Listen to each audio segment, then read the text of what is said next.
आप लोग सोचोगे ना मतलब कि कोई भी वीडियो नहीं आया, व्लॉग नहीं आया शादी का, आप लोग उसी का वेट कर रहे थे, मुझे पता है। और जो वीडियो भी आई थी वो मैंने डिलीट कर दी, तो भाई मुझे अलाउ नहीं था बनाना, और मैंने बनाया जबरदस्ती, और फिर मैंने अपलोड भी कर दिया, तो फिर मुझे इसलिए डिलीट करना पड़ा। तो मैं भाई रुको रुको, भाभी के साथ, भाभी के साथ, भाभी के साथ, अरे भाभी के साथ भाई, अरे यार ब्लॉग चालू।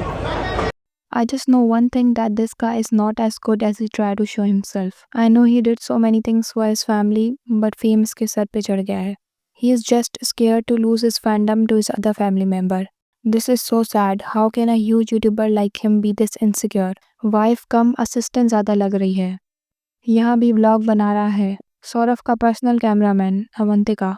लोग सिर्फ एक ही चीज़ का इंतज़ार कर रहे थे, और वो था वेडिंग व्लॉग. सबको पता था कि सौरभ ने अपनी शादी बिल्कुल प्राइवेट रखी है. सिर्फ क्लोज फैमिली मेंबर्स प्रेजेंट थे, कोई बड़ा क्राउड नहीं था. इस वजह से अगर वेडिंग के टाइम व्लॉग बनाने की परमिशन नहीं दी गई तो लोग इस बात को समझ भी सकते हैं. प्राइवेसी रीजंस वैलिड होते हैं, और अगर कोई अपनी शादी प्राइवेट रखना चाहे तो उसमें कोई गलत बात नहीं है. अगर आपको अभी क्लियर नहीं हो रहा कि मैं किस चीज के बारे में बात कर रही हूँ, तो मैं बता देती हूँ कि यहाँ बात हो रही है हर्षिता जोशी की, जो कि सौरभ जोशी की कजन सिस्टर है. हर्षिता ने खुद बताया है कि उससे सौरभ की वेडिंग में व्लॉग बनाने की परमिशन नहीं थी, फिर भी उसने एक व्लॉग बनाया था और अपलोड भी किया था जब सौरभ के घर का डेकोरेशन चल रहा था. लेकिन फैमिली से प्रेशर आने के बाद उसने वो व्लॉग हटा दिया. बाद में उसने खुद रीजन भी बताया कि उसने वो व्लॉग क्यों हटाया. लेकिन बात यहाँ खत्म नहीं होती. चलो वेडिंग तक तो फिर भी समझ आता है, लेकिन रिसेप्शन का समझ नहीं आता, क्योंकि रिसेप्शन प्राइवेट नहीं था. वहाँ काफी क्रिएटर्स मौजूद थे, ओपनली कैमरास यूज हो रहे थे, और सब फ्रीली व्लॉग्स भी बना रहे थे. यहीं पर कंफ्यूजन क्रिएट होता है कि जब वेडिंग के बाद रिसेप्शन हुआ तो फिर हर्षिता को वहाँ भी व्लॉग बनाने से क्यों मना किया गया.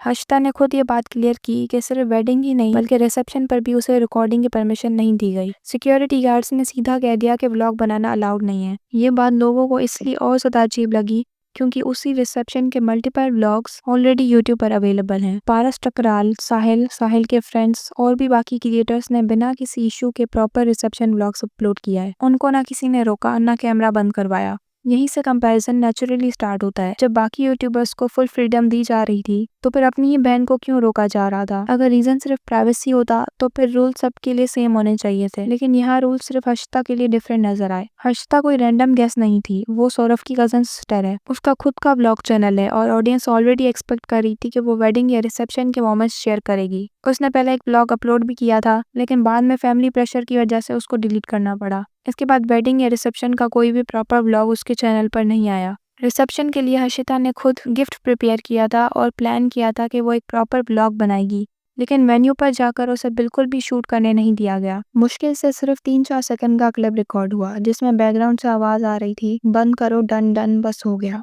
यहाँ एक और इम्पोर्टेंट बात नोटिस करने वाली है. सौरभ खुद इतना बड़ा यूट्यूबर है, करोड़ में सब्सक्राइबर्स हैं, इन्फ्लुएंस और पावर दोनों है. नॉर्मली लोग एक्सपेक्ट करते हैं कि ऐसा बंदा अपनी बहन को किसी भी तरह से हेल्प करेगा, गाइड करेगा, या कम से कम इतना स्पेस देगा कि वो ग्रो कर सके. लेकिन यहाँ सीन बिल्कुल उल्टा दिख रहा है. लोग कह रहे हैं कि जब सौरभ के दोस्त इजीली कंटेंट बना रहे हैं तो फिर अपनी फैमिली को क्यों रिस्ट्रिक्ट किया जा रहा था. क्या ये सिर्फ प्राइवेसी का इशू था, या फिर यहाँ क्लियरली पार्शियलिटी और डबल स्टैंडर्ड्स दिख रहे हैं. वेडिंग प्राइवेट होना समझ आता है, लेकिन रिसेप्शन पर भी वही बिहेवियर रिपीट होना बहुत सारे क्वेश्चंस रेज करता है. इसी वजह से ऑडियंस के दिमाग में एक ही बात आ रही है, अगर सौरभ चाहता तो वो हर्षिता को सपोर्ट कर सकता था. लेकिन जो चीज़ लोगों को दिख रही है वो एक्सपेक्टेशन से बिल्कुल अपोजिट है. अब इसी बीच बात करते हैं एक और वायरल क्लिप की, जो कि इंस्टेंट बॉलीवुड के पेज पर अपलोड हुई थी. ये क्लिप काफ़ी ज़्यादा सर्कुलेट हो रही है और इसमें लोगों ने एक चीज़ बहुत क्लियरली नोटिस की है. कोई तो इवेंट था जिसमें सौरभ और अवंतिका दोनों मौजूद थे. इवेंट के बाहर पपरासी ऑलरेडी वेट कर रहे थे, क्योंकि ऑब्वियसली सब एक्सपेक्ट कर रहे थे कि न्यूली मैरिड कपल साथ पोस्ट करेंगे, थोड़ी बॉन्डिंग दिखेगी. पैप्स बार बार बोल रहे थे भाभी के साथ. क्लियरली उनकी एक्सपेक्टेशन ये थी कि दोनों एक फ्रेम में आएंगे, लेकिन जो हुआ वो बिल्कुल अपोजिट था. अवंतिका पूरे टाइम कैमरा पकड़ के व्लॉग बनाती हुई दिख रही थी, और साथ में पोस्ट देने के बजाय सौरभ ने भी व्लॉगिंग स्टार्ट कर दी. इस पॉइंट पर पपरासी तक इरिटेट हो गए. क्लिप में क्लियरली सुना जा सकता है कि पैप्स बोल रहे थे, अरे यार व्लॉग चालू. उनकी टोन से ही लग रहा था कि वो भी थक चुके हैं, क्योंकि उनको कपल पोस्ट चाहिए था, कपल शॉट चाहिए था, व्लॉग नहीं. इस पूरे मोमेंट में सबसे ज्यादा अनकंफर्टेबल चीज ये थी कि अवंतिका को लिटरली कैमरामैन बना दिया गया. काफी लोगों को ये देखकर अजीब लगा, जैसे कि ये कुछ कमेंट्स आप देख सकते हो. बेचारी वाइफ, अरे भाई वीडियोग्राफर रख ले एक. सौरभ का पर्सनल कैमरामैन अवंतिका यहाँ भी व्लॉग बना रहा है. Feeling bad for Avantika. Honestly मुझे खुद देखकर अवंतिका के लिए बुरा फील हुआ। वो साइड पर खड़ी होकर बस रिकॉर्ड कर रही थी, जबकि नॉर्मली हस्बैंड वाइफ साथ खड़े होते हैं, थोड़ा सा अटेंशन, थोड़ी सी केयर दिखाते हैं। और एंड में अगर आप नोटिस करो तो सौरभ अपने दोस्तों के साथ निकल जाता है। वो पीछे मुड़कर अवंतिका को प्रॉपरली देखता तक नहीं। इसीलिए काफी लोगों को इस क्लिप के बाद अवंतिका के लिए जनरली बुरा फील हुआ,